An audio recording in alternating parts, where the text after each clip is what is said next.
नमः ॐ विष्णुपादाय कृष्णप्रेष्ठाय भूतले श्रीमते कृष्णबलरामस्वामिनिति नामिने श्रीलप्रभुपादशिष्येषु केवलं व्रजवासिनं वाडवंशावतंसम्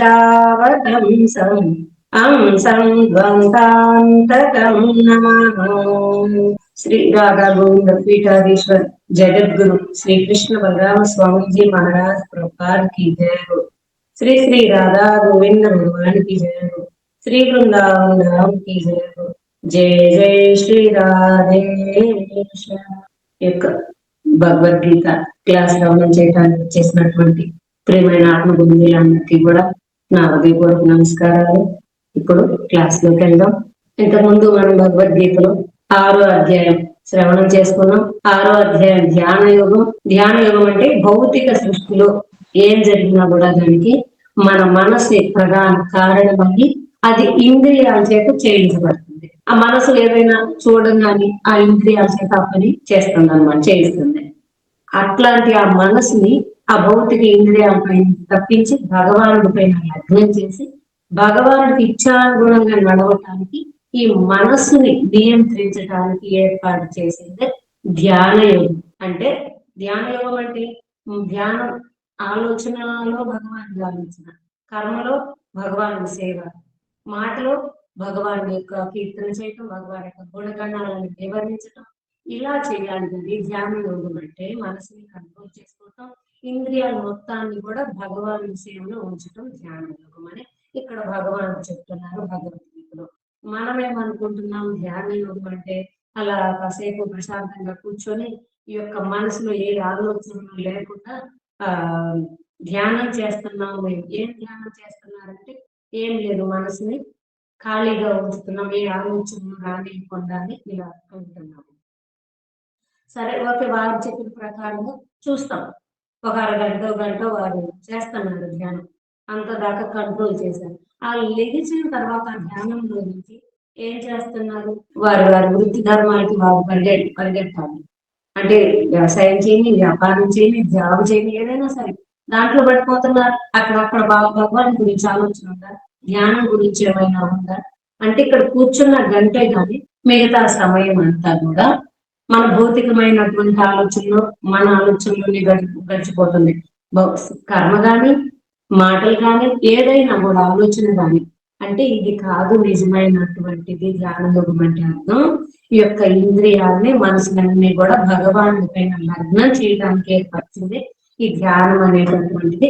అది ధ్యాన యోగం. దాన్ని వివరించుకున్నాం.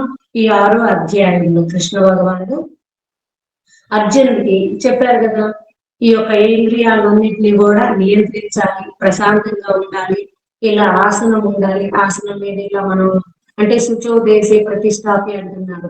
ఆ అంటే తీర్థ స్థలాలు కానీ, గంగా యమున స్థలాలు లాంటి పుణ్య ప్రదేశాల్లో కానీ అలా ధ్యానం చేయడానికి కూర్చుంటే ఇంకా మనసు స్థిరంగా నిలబడిపోయింది.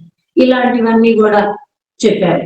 ఇది అర్జునుడు అడుగుతున్నాడు, ఇలాంటిది ఇప్పుడు యొక్క ఈ యుగంలో చేయటం సాధ్యమయ్యేదేనా? మనసు తనంతట తను నియంత్రించలేకపోతున్నాం. ఎప్పుడు ఆ ప్రస్తుత సమయంలో అయితే మనసుకి ఏం కావాలంటే అది ఇవ్వటమే కానీ దాన్ని ఆలోచించలేకపోతున్నారు. అంటే మనసుని మన ఇష్టంగా విచ్చలవిడిగా వదిలేసామన్నమాట. ఇలాంటి సమయంలో ఇది సాధ్యమేనా అని అడుగుతున్నారు. అప్పుడు ధ్యానం చేయటానికి ఒకవేళ ఇలా వెళ్ళినా కూడా త్యాగం ఉండాలని చెప్తున్నాను. త్యాగం లేకుండా అంటే ఇంట్లో ఉండి ధ్యానం చేయలేము, త్యాగం చేయాలి. ఇంటిని వదిలిపెట్టి ఎక్కడో ఏ హిమాలయాలకి వెళ్ళాము, లేకపోతే ఏదైనా బృందావనం కూర్చాము, ఇలా ఏదైనా సరే ఒక ప్రదేశానికి వెళ్ళాము అనుకుందాం, అక్కడ ఇది కూడా భగవాను సృష్టి అని చెప్తున్నారు. మెయిన్ గా చాలా జాగ్రత్తగా ఉంటేనే ఈ భగవద్గీత అనేటటువంటిది మనకి అర్థం అవుతుంది. ఇక్కడ ఇంట్లో ఉందా కూడా ఈ భౌతికమైనటువంటి సృష్టి మొత్తం కూడా భగవానుడి. ఇల్లు వదిలిపెట్టి ఏదో ధ్యానం చేయాలి భగవానుడి కోసం అని చెప్పి వేరే స్థలాలకు వెళ్ళాం, అది కూడా భగవానుడి సృష్టిలోనిదే కదా అని అడుగుతున్నారు.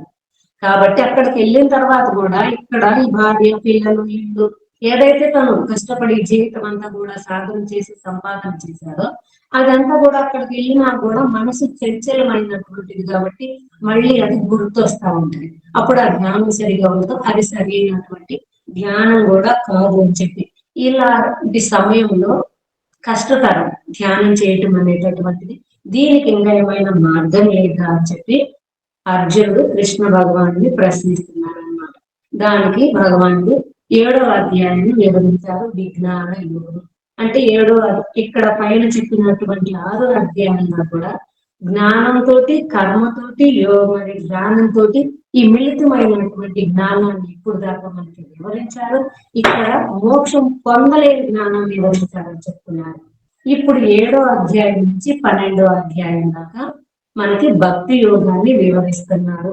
ఈ భగవద్గీత మొత్తంలో ఈ 7 నుంచి 12 దాకా చాలా ఇంపార్టెంట్ అయినటువంటిది అని ఇక్కడ 7వ అధ్యాయంలో మొదటి శ్లోకంలో చెప్తున్నారు. మయ్యాసక్త మనాపార్థ యోగం జన్మదాశ్రయ అసంశయం సమగ్రం యదా జ్ఞాస్యసి తచ్చును. మెయిన్ లో చెప్తున్నారు మయ్యాసక్త మనాపార్థ అంటే శ్రీకృష్ణ భగవానుడు మయ్యాసక్త అంటే నా పైన ఆసక్తి కలిగి ఉండి నన్నే ఆశ్రయించి ఉండటం వలన ఆధ్యాత్మిక మార్గాన్ని చాలా త్వరగా పురోగతి సాధిస్తాడు అని చెప్పి నన్ను తెలుసుకోగలుగుతాడు. మయ్యాసక్తి అంటే నా పైన ఆసక్తి కలిగి ఉండటము. ఆ ఆసక్తి ఎలా కలిగి ఉండాలి? ఆసక్తి అంటే ఏమిటి? లోభి అయినటువంటి వాడు బాగా డబ్బు మీద ఆసక్తి కలిగి ఉంటాడు, చాలా ఇష్టం. అలాగే ఒక లేగదూడ ఉంది, ఆమెకి ఒక లేగదూడ వచ్చినప్పుడు ఆ దూడ మీద ఆసక్తి కలిగి ఉంటది అనమాట. అలాగే ఇక్కడ చాలా ఉపమానాలు చెప్తున్నారు. ఒక ప్రియుడు ప్రేయసి ఎలా ఆసక్తి కలిగి ఉంటారు. ఒక చిన్న బిడ్డ తల్లి తండ్రి మీద ఆసక్తి కలిగి ఉంటాడు. వాడంతటి వాడు పని చేసుకోలేనప్పుడు 4-5 సంవత్సరాలు వచ్చేదాకా కూడా చిన్నప్పటి నుంచి తల్లి తండ్రి ఎక్కడికి వెళ్తే అక్కడికి వెళ్తాం, తల్లి దిక్కుమాలు తిరుగుతూ ఉంటాడు. అమ్మ కావాలి, అమ్మ కావాలి, అమ్మ ఎటు వెళ్ళినా సరే అమ్మాయికి మా వెళ్తా ఉంటాడు. అంటే వాడికి ఆసక్తి. అంటే ఇలాంటి ఆసక్తి అంటే ఇంకా అది లేకుండా నేను ఉండలేను అనేటటువంటిది అనమాట ఆసక్తి. ఆ భగవానుడి మీద కానీ మనకు అలాంటి ఆసక్తి కలిగి ఆయన్ని ఆశ్రయించుంటే నిస్సంశయంగా నన్ను తెలుసుకోగలుగుతాము అని చెప్తున్నారు భగవానుడు. అది ఎలా తెలుసుకోగలుగుతారు ఇంకా చెప్తున్నాను. నన్ను ఆశ్రయించుంటే నన్ను పూర్తిగా తెలుసుకోగలుగుతారంటే మిగతా విషయాల్లో ఆశ్రయించకుండా భగవాను పూర్తిగా తపస్సులు చేయొచ్చు. వేల సంవత్సరాలు తపస్సులు చేశారు. రావణాసురుడు చేశారు, హిరణ్యకశిపుడు వీళ్ళంతా కూడా ఎన్నో వేల సంవత్సరాలు తపస్సులు చేశారు. అయినా కూడా భగవానుడి మీద వారికి భక్తి లేదు, శ్రద్ధ లేదు, ద్వేషంతో చేశారు. ఇక్కడ శంకరుని ఉపాసన చేశారు. అయినా కూడా వారు ఆ వేల సంవత్సరాల తపస్సును కూడా రక్షించేటటువంటి వారేమో లేకపోయారు. శంకరుడి దగ్గర వరాలు పొందినా కూడా అదే భగవానుడి కోసం చేస్తే ఏ చిన్నది చేసినా కూడా అటువంటి వారిని ఎప్పుడు కూడా హాని కలిగించేటటువంటి వారు ఎవరూ లేరు అని చెప్పి భగవాను యొక్క భక్తులకి తపస్సు చేత గాని ఉపవాసాల చేత గాని జ్ఞానార్జన, ఎంత జ్ఞానం, ఎంత అసలు ఏంటి భౌతిక సృష్టి ఏంటి, ఈ భగవానుడు ఏంటి, జీవేంటి, ఎలా వచ్చాం, ఇలాంటి జ్ఞానం తెలుసుకోవాలని చెప్పి ఇంకా ఎంత ఎప్పుడు కూడా ఆ యొక్క పుస్తకాలని గ్రంథాలని అధ్యయనం చేస్తూనే ఉంటారు అన్నమాట. ఇలా జ్ఞానార్జన చేత కానీ భౌతిక నిస్సంగత్వం కూడా ఉంది మళ్ళీ ఇక్కడ. దీని చేత కూడా పొందే ఫలాన్ని నా భక్తుడైనటువంటి వాడు నన్ను సేవించడం ద్వారా ఇవన్నీ తేలిగ్గా పొందుతాడంటున్నారు. ఇవన్నీ ఏమి కూడా చేయడానికి అవసరం లేదు. నన్ను ఆశ్రయించుంటే వీటన్నిటిని చేస్తే ఎంత కష్టం ఇవన్నీ చేయాలంటే తపస్సులు, ఉపవాసాలు, జ్ఞానార్జన చేయటం, ఈ భౌతిక ఇంద్రియాలన్నింటినీ కూడా వశం చేసుకొని భౌతిక ప్రపంచం మీద నిస్సంగత్వంగా ఉండటం, ఇలాంటివన్నీ కూడా చేసి ఏ ఫలం వస్తుందో దానికంటే కూడా ఎక్కువ ఫలమే వస్తుంది అని చెప్పి తర్వాత అది ఈ ప్రపంచంలో నన్ను ఆశ్రయించినట్లయితే నీకు సుఖం కావాలన్నా, మోక్షం కావాలన్నా, ఏదైనా సరే స్వర్గ సుఖాల ఆఖరికి నా సాన్నిధ్యాన్ని కూడా నేను ఇస్తాను అని చెప్తున్నారు భగవానుడు. సులభంగా పొందుతావు నా సాన్నిధ్యాన్ని. పైన చెప్పిన కఠిన నియమాలు పాటించినా కూడా నా సాన్నిధ్యాన్ని పొందలేదు. ఈ నన్ను దాన్ని ఆశ్రయించినట్లయితే నీకు ఏది కావాలన్నా కూడా నువ్వు సులభంగా పొందుతావు అని చెప్పి స్వయం ఏంటంటే భక్తి మార్గం శుద్ధమైనటువంటిది. మిగతా యోగ ధ్యాన మార్గాలు ఇవన్నీ ఉండే కర్మ మార్గాలు ఇవి చేస్తూ చేస్తూ మనం మరణించాం. తిన్నగా భగవాన్ దగ్గరికి వెళ్ళాలి. ఏ స్వర్గం దాకా లేదా బ్రహ్మలోకం దాకా శివలోకం దాకా ఏదైనా సరే చాలా లోకాలు ఉన్నాయి, అక్కడికి వెళ్తాం. ఆ తర్వాత అక్కడ శుద్ధీకరణ విధానాలు ఉన్నాయి అంటున్నారు. ఆ శుద్ధీకరణ విధానాలతోటి మనం ముందుకైనా వెళ్తాము, లేదు అంటే మళ్ళీ కిందకి రావాల్సి వస్తుంది అని. అలా కాకుండా భక్తి యోగం ఆచరించినట్లయితే భక్తిని, ఇది దేనిపైన ఆధారపడినటువంటిది కాదు. భక్తి చేస్తే మనం చిన్నగా భగవాన్ దగ్గరికి వెళ్తాము అని చెప్పి. భక్తి లేకుండా ఆత్మల స్వభావాన్ని తెలుసుకున్నా, ఈ భౌతిక జ్ఞానాన్ని తెలుసుకున్నా కూడా ఈ జరణ మరణ చక్రం నుండి మనం ముక్తి పొందలేమని చెప్పి, భక్తి మార్గం ద్వారానే మనం ముక్తిని పొందుతాము. ఈ మిగతా అన్ని కూడా రజోగుణం తమో గుణం తోటి సాత్విక గుణం తోటి ఉండే, కానీ భక్తి మార్గం ఈ 3 గుణాలని అధిగమించి ఉంది అని చెప్పి త్రిగుణాతీతమైనటువంటిది భక్తి మార్గం. అంటే ఇక్కడ భక్తి మార్గం ఎలా ఇంకా వివరిస్తున్నారు. ఒక పటికి వెళ్ళాలని రుచి చూడాలంటే కళ్ళు ముక్కులు చెవులు చూడలేవు, దాని రుచి నాలుగు మాత్రమే తీసుకోగలిగింది. అలాగే భక్తి మార్గంలో భగవాను పొందాలి, దివ్యానందాన్ని అంటే ఆత్మ సాక్షాత్కారం పొందాలంటే కూడా అది భక్తి మార్గం ద్వారానే కానీ మిగతా ఏ మార్గం ద్వారా కూడా ఆ భగవదానందాన్ని మనం పొందలేము అని. అలా ఈ ఆనందాన్ని పొందాలంటే ఒకే ఒక్క మార్గం చెప్తున్నారు, ఒక సద్గురువుని ఆశ్రయించాలి. నువ్వు ఇక్కడ చదువుకున్నావా చదువుకోలేదా అనేటటువంటిది అవసరం లేకుండా ఒక గురువుని ఆశ్రయించి వారు చెప్పినటువంటి దాన్ని కానీ మనం క్రమ పద్ధతిలో నిత్యం సాధన చేస్తే ఈ భౌతిక ఆసక్తి నుంచి బయటపడతాము, ఆత్మ సాక్షాత్కారాన్ని పొందుతాము. ఇప్పుడు ఇంకా ఎవరు ఇస్తున్నారంటే బాగా ఆకలిగా ఉన్నప్పుడు కడుపు నిండా భోంచేశాం, అప్పుడు వెంటనే ఆకలి బాగా తీరిపోయింది, తృప్తి చెందింది మనసు, తర్వాత బలం కూడా, శరీరానికి శక్తి కూడా వచ్చింది. ఈ 3 కూడా ఏకకాలంలోనే పొందుతున్నాం అంటున్నారు. అలాగే భక్తి పూర్వకమైనటువంటి దైవ సేవ చేస్తే వెంటనే అది దివ్య ప్రేమని, భగవత్ సాక్షాత్కారాన్ని, ప్రాపంచిక నిస్సంగత్వాన్ని ఈ 3టిని కూడా కలిగిస్తుందని చెప్పి, తినగానే మనకు ఆకలి బాగా తీరింది, తృప్తి కలిగింది, శక్తి కూడా వచ్చింది. ఇవి వస్తాయని ఆలోచించడానికి పని లేదు. అలాగే ఇక్కడ భక్తి చేస్తే మనము వెంటనే దివ్య ప్రేమను పొందుతామంటున్నారు, ఆత్మ సాక్షాత్కారాన్ని, ప్రాపంచిక నిస్సంగత్వాన్ని. అంటే కృష్ణయ్య యొక్క భక్తి సేవలో ఇంత మంచి ఫలితాలు ఉన్నాయి. 2వ శ్లోకం చెప్తున్నారు, జ్ఞానం తేహం సవిజ్ఞానం ఇదం వక్షాం విశేషత యజ్ఞాత్వానేహ భూయోన్య జ్ఞాతవ్యం అవశిష్యతే. ఇప్పుడు భౌతికమైనటువంటిది, భౌతికం ఆధ్యాత్మికం 2 ఉన్నాయి. ఈ రెండింటి జ్ఞానాన్ని నువ్వు పూర్తిగా తెలుసుకుంటే ఇక నువ్వు అన్ని తెలుసుకున్నట్లే, ఇంకా తెలుసుకోవటానికి ఏమీ లేదు అని. ఇప్పుడు మనం ఈ సృష్టిలో జన్మించాం, మనకి 30 ఏళ్ళు 50 ఏళ్ళు 60 ఏళ్ళు ఎన్నైనా సరే ఉంటాయి ఒక్కొక్కరికి. మనకి ఈ పూర్తి జీవితంలో ఇప్పటిదాకా కూడా ఈ భౌతికమైనటువంటి ప్రపంచాన్ని చూసాం, కష్ట సుఖాలేంటి, ఈ ప్రపంచం ఏంటి, మనం ఏమిటి అనేటటువంటిది. ఇప్పుడు దాన్ని వదిలిపెట్టి ఇక్కడ చెప్తున్నారు, మాయాకు భజే అవి కూడా మాధవకు భజతే వేకో జరా అని. ఇప్పటిదాకా మాయని, ఈ ప్రపంచాన్ని చూసావు, ఇప్పుడు కొంచెం మాధవుడి వైపు వెళ్ళి చూడు ఏం లభిస్తుందో అనేటటువంటిది. అంటే ఇక్కడ ఈ భౌతిక జ్ఞానాన్ని తెలుసుకున్న తర్వాత భక్తుడు భగవంతుడైన శ్రీకృష్ణ భగవాను ఆరాధిస్తే ఆ పరమ సత్యమైనటువంటి పరమాత్మను తెలుసుకుంటాడు. క్రమంగా భగవాన్ని అంతరంగ శక్తి అయినటువంటి ఆ దివ్య ప్రేమను కూడా పొందుతాడు అని చెప్పి, దీనికి ముందాక ఉపనిషత్తులో ఇలా చెప్తుందని, యస్మిన్ విజ్ఞాతే సర్వమేవ విజ్ఞాతం భవతి. ఈ సృష్టికి అంతటికి కూడా శ్రీకృష్ణ భగవానుడే మూలం. ఆయనని తెలుసుకుంటే సర్వం సహజంగానే అవగతం అవుతుందని. ఈ సృష్టికి అంతటికి కూడా భగవానుడే మూలము, ఆయన్ని తెలుసుకుంటే ఈ సృష్టి అంతా కూడా అవగతం అవుతుందని. అలా ఆయన తెలుసుకోకుండా ఈ పూర్తి సృష్టిని ప్రపంచాన్ని తెలుసుకుంటే ఏమీ తెలుసుకున్నట్టే నువ్వు చెప్తున్నారు. అంటే ఇక్కడ ఒక సున్నా ఉంది, సున్నాలు ఉంటే విలువ లేదు దానికి. దాని పక్కన 1 ఉందనుకోండి, ఒక్కొక్క సున్నాకి ఒక్కొక్క రెట్లు, 10 రెట్లు, 100 రెట్లు, 1000 రెట్లు పెరిగిపోతుంది. అలాగే మనం భగవానుని, మిగతా ఈ సృష్టి అంతా కూడా జీరో ఒకటి, దీంట్లో మెయిన్ భగవాన్. ఈ భగవాను తెలుసుకున్నట్లయితే మొత్తం అక్కడ ఇది పూర్తిగా అవగతం అవుతుంది సృష్టి అని.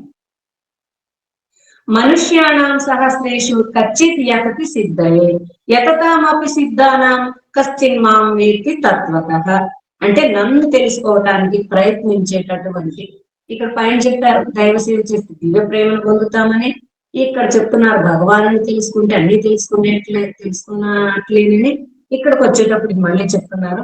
ఇలా నన్ను తెలుసుకోవటానికి ప్రయత్నించేటటువంటి వేల కొలది మనుషులు, ఒక్కరు కాదు వేలాది వేలు లక్షలాది మంది, అలాంటి వారు ఒకనొకడు మాత్రమే నన్ను తెలుసుకుంటాడు యథాతథంగా అని చెప్పి, ఆ పరమ పురుషుడైనటువంటి భగవానుడు అనంతుడు, ఆయన గురించిన జ్ఞానం తెలుసుకోవాలంటే అది భగవానుడి ఆశీర్వాదంతోనే తెలుసుకోవటం సాధ్యమైందని. ఈ సృష్టిలో 84 లక్షల జీవరాశులు ఉన్నాయి. వాటిల్లో మానవ జన్మ మిక్కిలి అరుదైనటువంటిదని, ఈ మానవ జన్మలోనే భగవానుడు తెలుసుకునేటటువంటి శక్తి ఉంది. మిగతా జీవరాశులకి అది లేదు. ఈ కర్మ కూడా మానవ జన్మలో చేసినటువంటి కర్మ ఫలితాన్ని అనుభవించడానికి ఈ యొక్క మిగతా జీవరాశుల్లాగా జన్మ తీసుకుంటున్నాం. వాటికి కర్మ ఫలితాలు లేవు. మనం మానవ జన్మలో చేసినటువంటి కర్మలే మెయిన్ గా లెక్కలోకి తీసుకోబడుతున్నాయి. ఈ మానవ జన్మ మిక్కిలి అరుదైనటువంటిది. ఎలా అంటే కీటేషు కోటి శత జన్మసు మానుషత్వం, తత్రాపి కోటి శత జన్మసు బ్రాహ్మణత్వం, తత్రాపి కోటి శత జన్మసు వైష్ణవత్వం, తత్రాపి కోటి శత జన్మసు మత్పరత్వం అంటున్నారు. అంటే కీటేషు పురుగు, కుట్ర, చాలా రకాలు ఉన్నాయి. తిరిగేటటువంటి పురుగులు, క్రిమి కీటకాదులు ఇవన్నీ కూడా.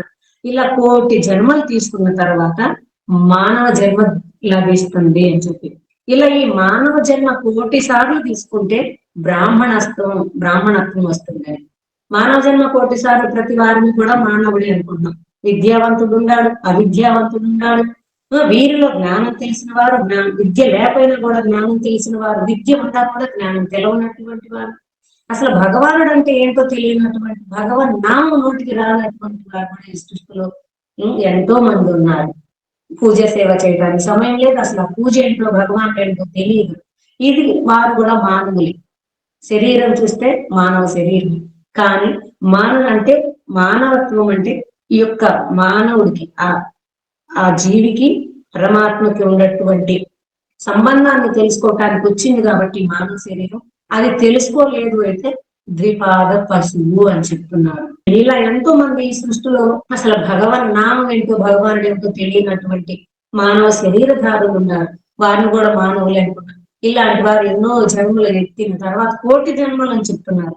ఆ తర్వాత మెల్లిమెల్లిగా బ్రాహ్మణత్వం వస్తుందని చెప్పి, బ్రాహ్మణుడు అయినటువంటి జన్మ తీసుకున్నా కూడా, బ్రాహ్మణ జన్మ తీసుకున్నా కూడా నిజంగా తెలిస్తే బ్రాహ్మణుడైతే మిగతా దేవీ దేవతలు శాస్త్రంలో లేనటువంటి వారికి పూజలు సేవలు చేస్తున్నారు.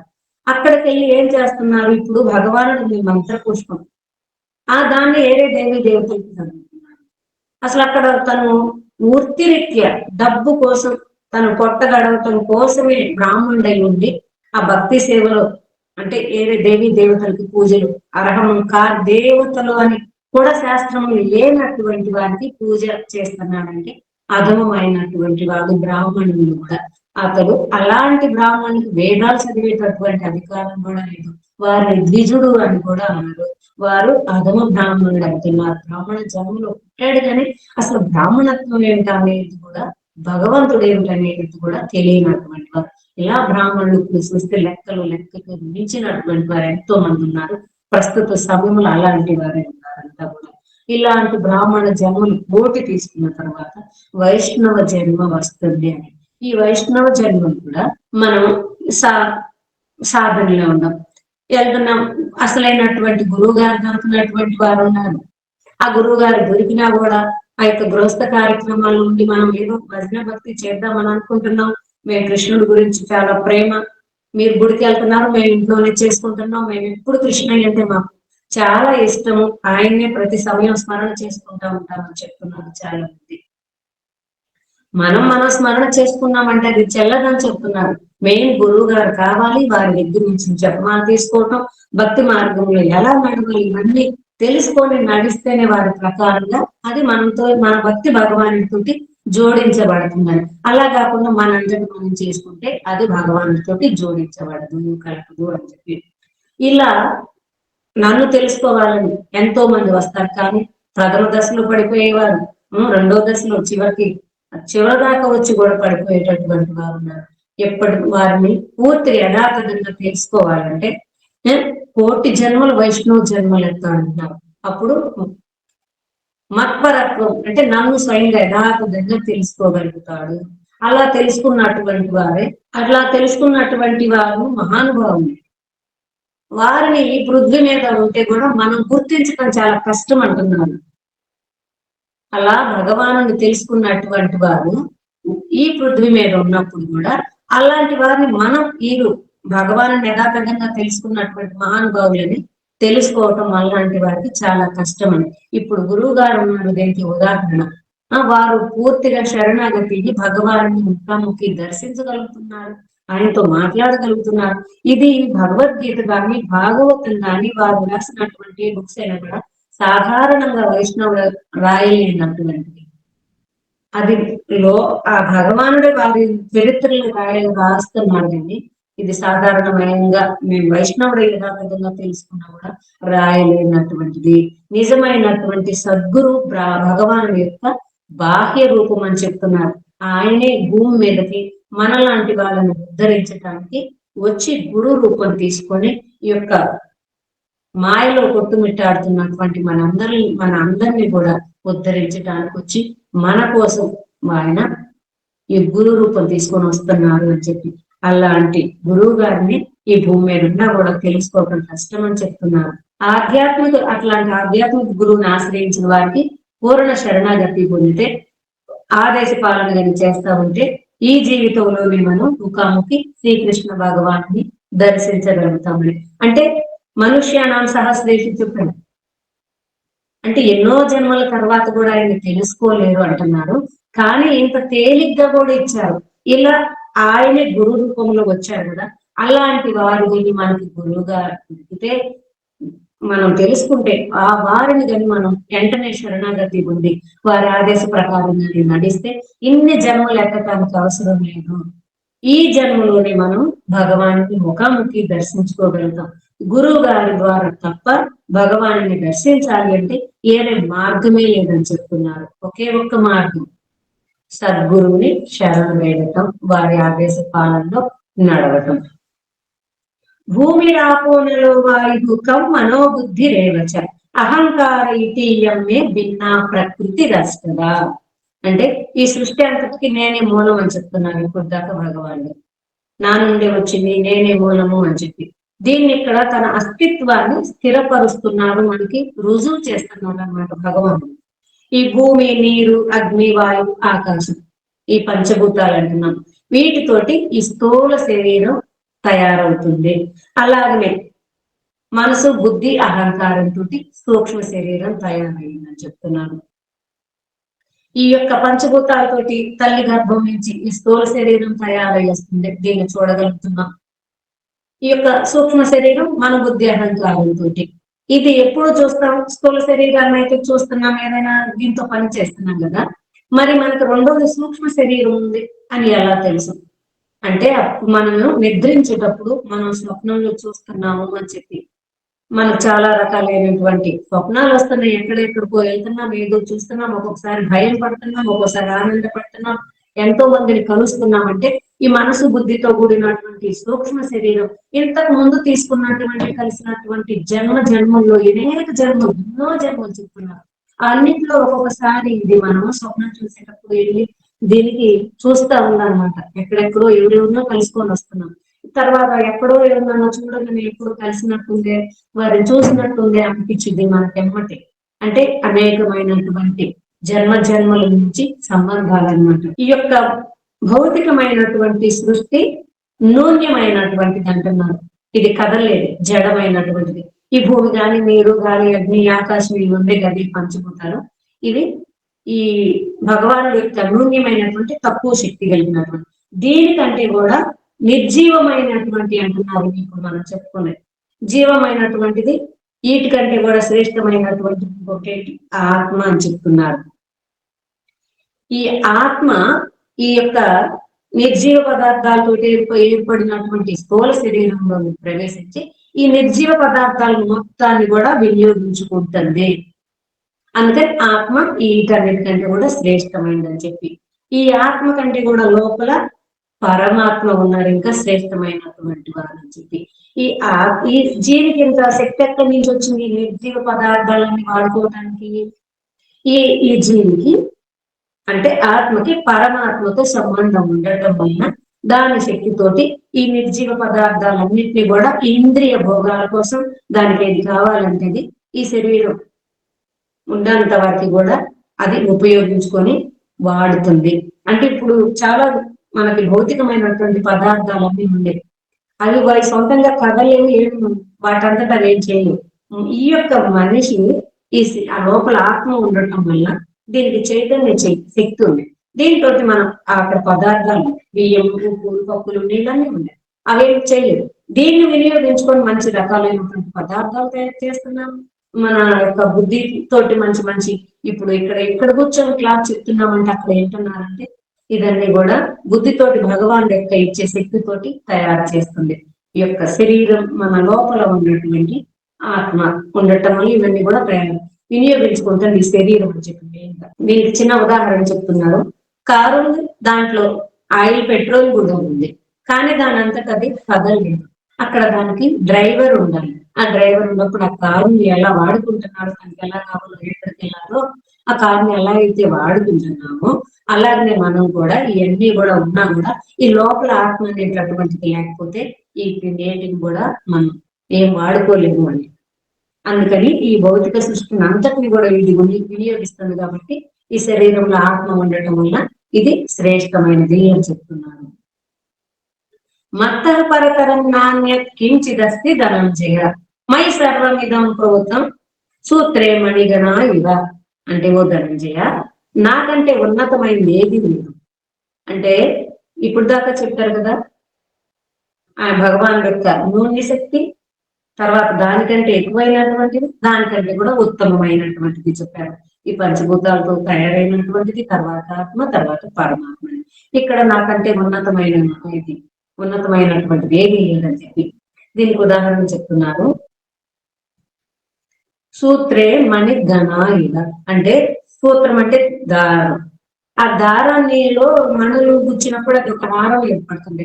దండ భగవానుడికి పుష్పమాల చేయాలి. ఆ పుష్పాలను ఎలా ఒక్కొక్కటి మాల చేయలేము, దానికి లోపల దారం ఉండాలి. దారాన్ని గుచ్చితేనే ఆ మాలని అలంకరణ చేస్తాం.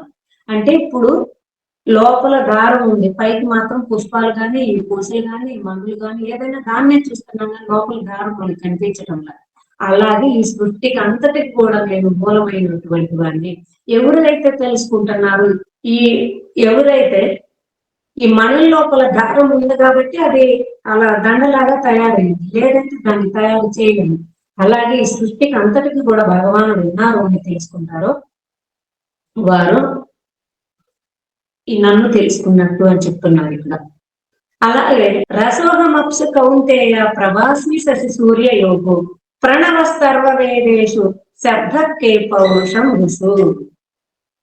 ఓ కౌంతేయ, ఉదకమందు రుచి నేనే. ఉదకం అంటే నీరు. ఈ నీటి యందు రుచి నేనే, సూర్య చంద్రుల యందు ప్రకాశం నేనే. ఆ సూర్య భగవానుడికి చంద్రుడికి కూడా ఎక్కడి నుంచి వస్తుంది ఆ శక్తి? ఉష్ణము. ఈయనకి వేడి, చంద్రుడి నుంచి చల్లని కాంతి, ఆ కాంతితోటి భూమి నుంచి అనేకమైనటువంటి ఔషధాలు వస్తాయి అని చెప్తున్నారు. ఈ సూర్యుడి వలన, ఆ వేడి వలన, వేడి లేదు అయితే ప్రతి సమయం చల్లగానే వర్షాలు లేక చల్లదనంగా ఉంటే కూడా మనకి పంటలు పండవు, ఏదైనా సరే ఈ భౌతిక జీవనం గడవదు. అందుకని ఈ యొక్క సూర్య చంద్రులు ఇద్దరు కూడా భగవాను యొక్క కళ్ళు అని చెప్తున్నారు. ఆ సూర్య చంద్రుల నుంచి వచ్చేటటువంటి ప్రకాశం కూడా నేనే. ఈ వేదాల యందు ఓంకారం అనబడే ప్రణవం నేనే. ఆ ప్రణవ శబ్దం, ఓం అనేటటువంటి ప్రణవ శబ్దం కూడా నేనే. ఆకాశమందు శబ్దం, ఓంకార ప్రాణము, ఆకాశం నుంచి వచ్చేటటువంటి శబ్దం. ఆకాశం ఇక్కడ భూమి, నీరు, గాలి, వాయువు, ఆకాశం చెప్పారు కదా, ఒక్కొక్క దాంతో మనకి ఒక్కొక్కటి ఏర్పడింది. మనం ఈ సౌండ్ వస్తుంది మనకి లోపల ఇచ్చేస్తే ఆ సౌండ్ ఎక్కడి నుంచి దేనికి ఇచ్చారు? ఆకాశం నుంచి. అది కూడా ఉండటం వల్ల మనకి ఈ సౌండ్ మన బయటికి వస్తుంది. ఆకాశంలో ఉండేటటువంటి శబ్దము నేనే, అలాగే పురుషుల్లోని ఉండేటటువంటి సామర్థ్యం నేనేనంటున్నారు.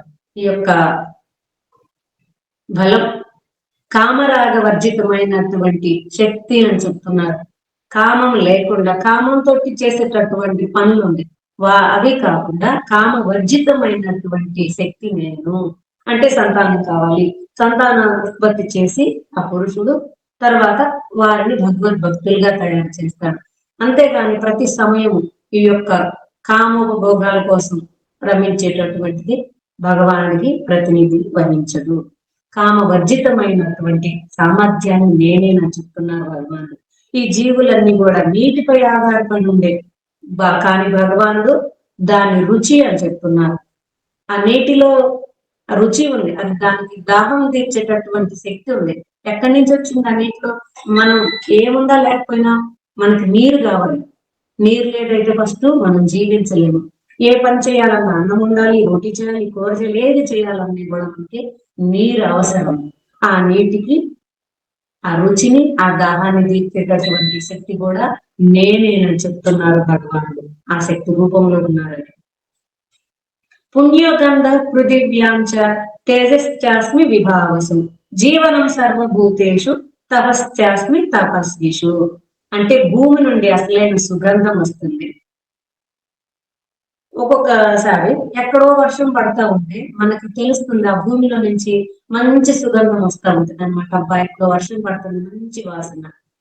అలాగే ఈ భూమిలో నుంచి సుగంధం ఎలా బయటికి వస్తుంది అనేటటువంటిది ఇంకా మంచి మంచి సుగంధ పుష్పాలు ఉంటాయి. మల్లె, జాజి, సంపంగి, గులాబీ, ఇలా చాలా రకాలైనటువంటి పుష్పాలు ఉంటాయి, మంచి వాసన వచ్చేటటువంటి. ఎక్కడి నుంచి వచ్చినాయి? ఇది పుష్పంలో ఉన్న వాసన లేదు, భూమి నుంచి వస్తుంది అన్నమాట. దానికి అంటే భూమిలో అసలైనటువంటి పుణ్యోగంధం అంటే మంచి సువాసన ఇచ్చేటటువంటి గంధం అంటే వాసన. నేను నా శక్తి అని. అగ్ని ఎందు ఉష్ణం, అగ్నిలో వేడి చేసి ఏదైనా వేడి చేసేటటువంటి శక్తి భగవానుడి. ఈ జీవుల ఎందు ప్రాణం, ప్రాణం అంటే వాయువు. మన లోపల 5 వాయువులు ఉన్నాయి అని చెప్తున్నారు. ఈ వాయువులు లేకపోతే మనలో చైతన్య శక్తి లేదు, మనం జీవించలేమన్నమాట. ఈ జీవుల్లో ప్రాణం. ఈ తపస్సు యొక్క తపశక్తి నేనే. సో అని భగవానుడు ఇక్కడ చెప్తున్నాడు. ఇక్కడ అగ్ని కూడా 3 రకాలు ఉన్నాయి అని చెప్పి, ఒకటి దావాగ్ని, జఠరాగ్ని, బడవాగ్ని. ఈ దావాగ్ని అనేటటువంటిది 3 రకాల అగ్నిలో సాధారణమైనటువంటిది. వంట చేసుకోవటానికి దేనికైనా అనేక రకాలుగా అగ్నిని ఉపయోగిస్తాము, వాటి కోసం ఉపయోగపడేదని చెప్పి. జఠరాగ్ని అంటే మనం తిన్నటువంటి ఆహారాన్ని జీర్ణం చేసేది, మన కడుపులో ఉన్నటువంటి ఒక అగ్ని జఠరాగ్ని. ఇది ఈ యొక్క జఠరాగ్ని ఎక్కువ బ్రాహ్మణంలో ఎక్కువ ఉంది. నిజమైనటువంటి వంశ పరంపర, బ్రాహ్మణ వంశ పరంపరలో ఉన్నటువంటి వారు విచ్ఛేదం కాకుండా, కుల పరంపర విచ్ఛిన్నం కాకుండా వచ్చినటువంటి వారు జఠరాగ్ని రూపంలో భగవానుడు స్వయంగా ఉంటున్నారని చెప్తున్నారు. వారికి ఏది తినిపించిన వాడు అది భగవానుడు తీసుకుంటున్నారు జఠరాగ్ని రూపంలో ఉండే. అలాగే మా సాధారణమైనటువంటి వారికి ఈ జీర్ణ క్రియ రూపంలో ఈ జఠరాగ్ని ఉంది, అది కూడా భగవాన్ యొక్క శక్తి అని చెప్పి. తర్వాత సముద్రాల్లో పుట్టేటటువంటివి గడవాగ్ని అంటున్నారు. ఈ సముద్రాల్లో వచ్చేటటువంటిది ఈ జలచరాల ఆరోగ్యం కోసం, ఉత్పత్తి కోసం, మిగతా చాలా కార్యక్రమాల కోసం వచ్చేటటువంటిది ఈ యొక్క గడవాగ్ని అని చెప్తున్నారు. ఈ 3 రకాల అగ్ని కూడా భగవానుడే. అలాగే వాయువు కూడా భగవానుడే. వాయువుని ఎలా తెలుసుకుంటున్నాం? స్పర్శ రూపంలో ఉన్నాడు భగవానుడు.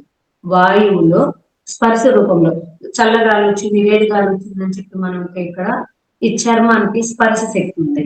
అది వస్తేనే మనకు తెలుస్తుంది, కానీ స్పర్శ లేకపోతే గాలి ఇచ్చినా కూడా మనకి ఏం తెలియదు.